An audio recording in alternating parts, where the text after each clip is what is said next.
Budget का नकारा क्या बजा, सनती पहिया ही रुकने लगा। फैसलाबाद में ब्लैक माफिया सरगर्म हो गया। एम्ब्रॉयडरी सेक्टर में इस्तेमाल होने वाले धागे की कीमत में इजाफा कर दिया गया। फैक्ट्री मालकान पहले ही डॉलर महंगा होने से परेशान थे कि अब टैक्सेस ने रही सही कसर पूरी कर दी। धागा जो है ना वो कौन पहले 97 रुपये की थी, अब 120 तक मिल रही है।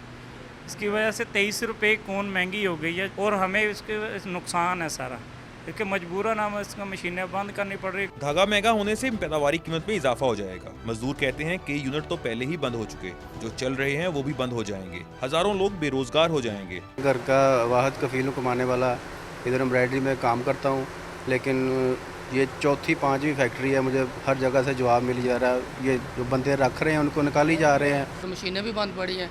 अगर ऐसे ही हालात रहे तो कुछ ही दिनों में ये काम बंद हो जाएगा और हमारा रोज़गार भी जाएगा। तो लिहाजा हुकूमत से अपील है कि ज़रा रहम करें थोड़ा सा। बजट के असरात ने अभी से ही टेक्सटाइल सेक्टर की बुनियादें हिला दी हैं। आखिरी सांस लेते एम्ब्रॉयडरी सेक्टर से वाबस्ता अफराद ने हुकूमत से अपील की है कि पॉलिसियों पर नजर सानी की जाए। कैमरामैन अबू बकर के साथ काशिफ हुसैन, डॉन न्यूज़, फैसलाबाद।